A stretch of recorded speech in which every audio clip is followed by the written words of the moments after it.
Okay, this shows the TuneBoyTrim software for the Suzuki GSXR range.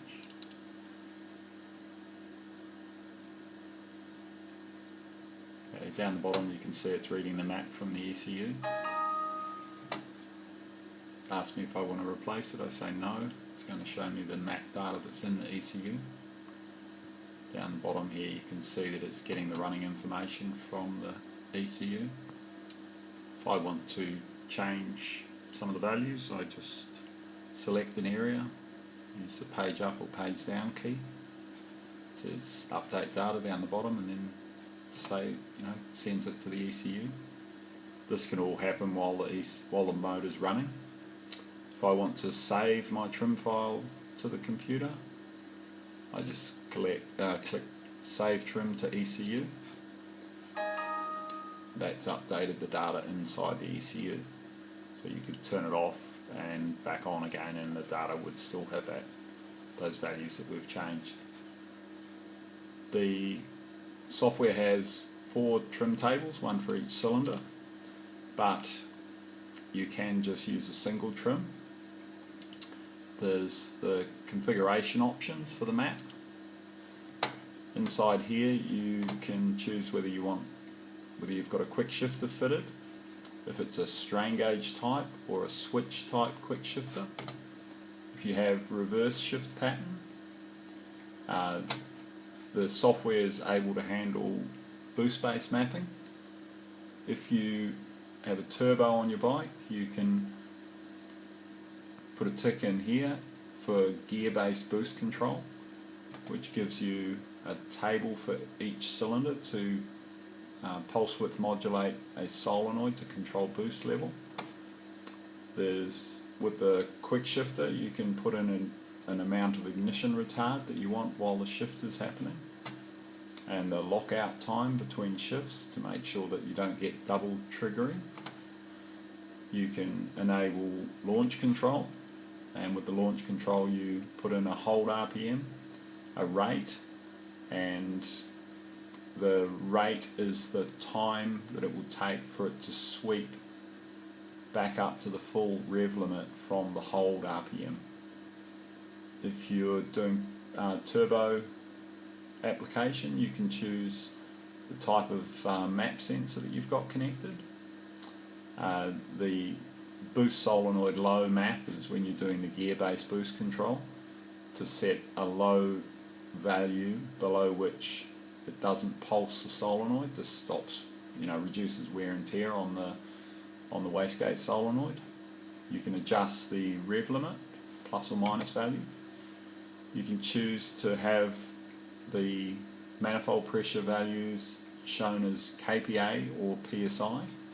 If I remove all the values here for the throttle position for the manifold pressure tables, currently showing kPi, so it goes up to 100. If I remove this,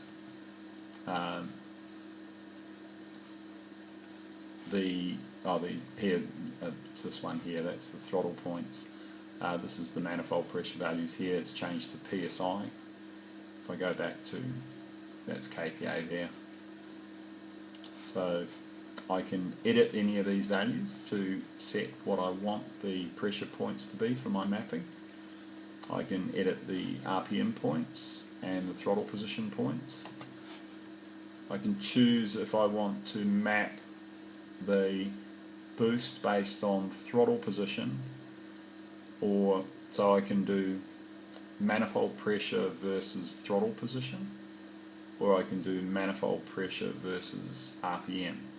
And this changes the way that the boost tables are set. To save any changes here, I just click the save. Because I selected that I want boost based control, I've got these tables. So these tables are duty cycle. So the wastegate solenoid is pulsed at a rate of 33 Hertz, and this is the percentage of on time for the solenoid. So there's a table for first, second, third, fourth, fifth, and one more over here for sixth gear. If can, oh, I forgot one other thing, in the config options I can choose that I want to use the fuel cylinder 1 for all cylinders, or if I remove that tick, it means that I'm doing individual cylinder mapping. The table, I only have one table here for air-fuel ratio measurement because the bike only has one oxygen sensor input. So the table that has the green index values is the table that will be trimmed based on the air-fuel value when you do any auto tuning. So if I want to change that, I can go in here and say, you know, that I want to correct cylinder 2, and now cylinder 2 has the green writing, cylinder 1 has white. If I go correct cylinder 3, I go to 3, that has the green writing, and cylinder 2 is white. Ignition trim, I can add ignition, that will happen immediately.